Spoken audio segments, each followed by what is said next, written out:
ఉన్న బంగారాన్ని విడిపించి ఆ రోజు ఆన్లైన్ రేటుకే మేము కొంటాం. Sharma gold company.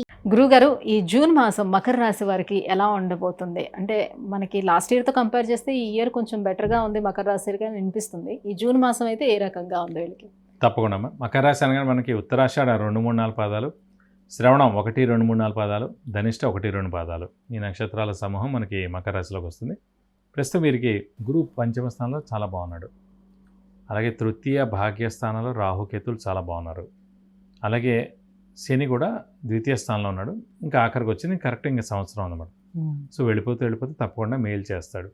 ఈ ఏడాది ఎందుకు ఖచ్చితంగా మేలు చేస్తాడంటే మన గురుబలం కూడా పరిపూర్ణంగా ఉంది కాబట్టి. సో ఖచ్చితంగా మనకి పంచమ స్థానంలో గురువు ఉన్నందుకు 100% గురుబలం పరిపూర్ణంగా ఉంది. ఏలినాటి శని వెళ్ళిపోతే కూడా మేలు చేస్తాడు. శని ఆఖరిలో ఉన్నందుకు ఖచ్చితంగా కొంతమందికి ఫస్ట్ 2.5 సంవత్సరాలు హెల్ప్ చేస్తే మిగతా 5 ఏళ్ళు అంత హెల్ప్ ఉండదండి.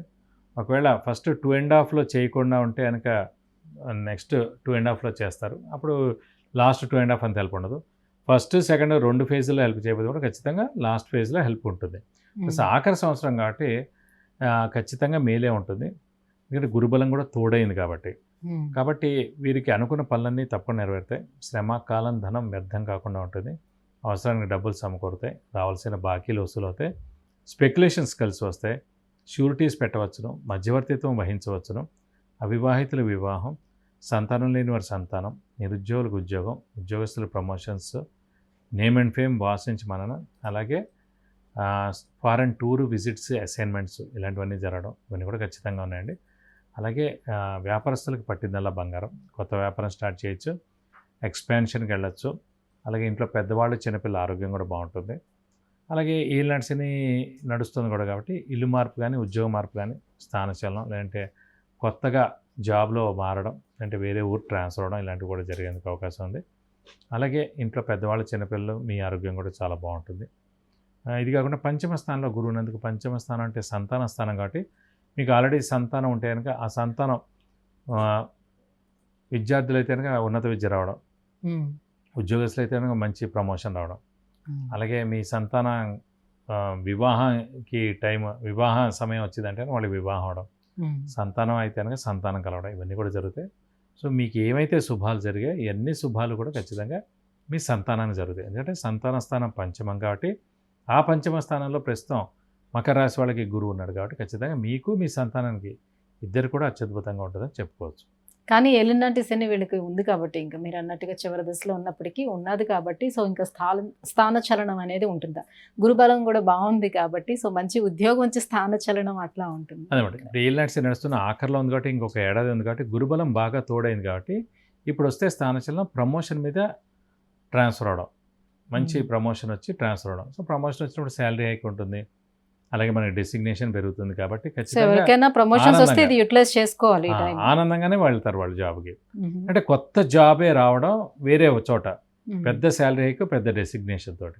సో అలాగా స్థానచలనం అంటే ఇల్లు మార్పైన ఉండొచ్చు, ఉద్యోగ మార్పైన ఉండొచ్చు, ఇలా ట్రాన్స్ఫర్ అయినా అవ్వచ్చు. సో ఇవన్నీ కూడా మేలు గురించి అవుతాయి తప్ప చెడు గురించి ఏం కాదండి.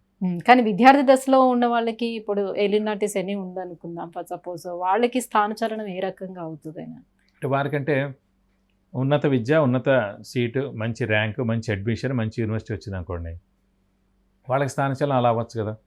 గురుబలం ఉంది కాబట్టి మంచి ర్యాంక్ వస్తుంది, మంచి సీట్ వస్తుంది, మంచి అడ్మిషన్ వస్తుంది. ఏలినాటి శని వలన స్థానచలనం ఉంటుంది. సో స్థానచలనంతో మంచి ర్యాంక్, అడ్మిషన్, సీటు వచ్చి వేరే ఊరు కానీ, వేరే డిస్ట్రిక్ట్ కానీ, వేరే స్టేట్ కానీ, అంటే ఫారెన్ వెళ్ళి చదువుకునేందుకు అవకాశాలు ఎక్కువగా ఉన్నాయి విద్యార్థులకి. అదే గురువు బాగున్నాడు అంటున్నారు కాబట్టి ఇంకా సంతాన పరంగా ఎలా ఉంటుంది వాళ్ళకి? సంతానం కూడా ఖచ్చితంగా, ఎవరికైతే సంతానం లేదో ఖచ్చితంగా సంతానం కలుగుతుంది. ఎందుకంటే సంతాన స్థానమే పంచమ స్థానం అండి. సంతాన కారకుడే గురువు అనమాట. సో అదే మకర రాశి వారికి పంచమ స్థానంలోనూ ఉన్నారు గురువు, సంతాన కారకుడైన గురువు కూడా అక్కడే ఉన్నాడు కాబట్టి ఖచ్చితంగా సంతానం లేని వారికి ఈ సంవత్సరం సంతానం కలిగేందుకు అవకాశాలు పరిపూర్ణంగా ఉన్నాయి. సో రాహుకేతుల స్థానాలు ఎలా ఉన్నాయి, యోగిస్తున్నాయా? తృతీయంలో రాహు ఉన్నాడు, చాలా మంచిదండి. భాగ్యంలో కేతు కూడా చాలా మంచిది. ఇది ఆధ్యాత్మిక చింతన బాగా పెంచుతుంది. అలాగే దైవబలం ఇవన్నిటి కూడా బాగా ఉపయోగపడుతుంది కేతు భాగ్యంలో ఉన్నందుకు. సో తీర్థయాత్రలు చేయడం, దేవదర్శనం చేసుకోవడం, గురువుని దర్శించడం, గురువు గారి బ్లెస్సింగ్స్ పొందడం ఇవన్నీ కూడా తప్పకుండా జరుగుతాయి. గురుగారు, మరి ఇంకా ఎటువంటి పరిహారాలను వీళ్ళు పాటించుకోవాల్సి ఉంటుంది?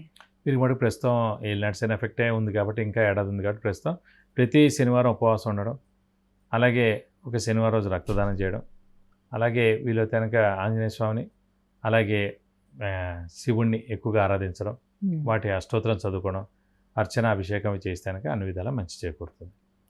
గురుగారు, మకర రాశి వారికి ఈ జూన్ మాసం అంతా ఎలా ఉండిపోతుంది, ఎలాంటి పరిహారాలని పాటించుకుంటే ఇంకా లాభదాయకంగా ఉంటుంది, ఈ విషయాన్ని తెలియజేసినందుకు ధన్యవాదాలు. నమస్కారం. చూశారు కదండి, విద్య, ఉద్యోగం, ఆరోగ్యం, ఐశ్వర్యం, వాహనం, వివాహం, విదేశీయానం, గృహం, వీటన్నిటి గురించి తెలుసుకోవాలంటే కింద స్క్రోల్ అవుతున్నటువంటి నెంబర్కి కాల్ చేసి గురుగారి అపాయింట్మెంట్ను పొందవచ్చు. సుమన్ టీవీలో మీ పర్సనల్ అండ్ బిజినెస్ ప్రమోషన్స్ కోసం కింది నెంబర్కి కాంటాక్ట్ చేయండి.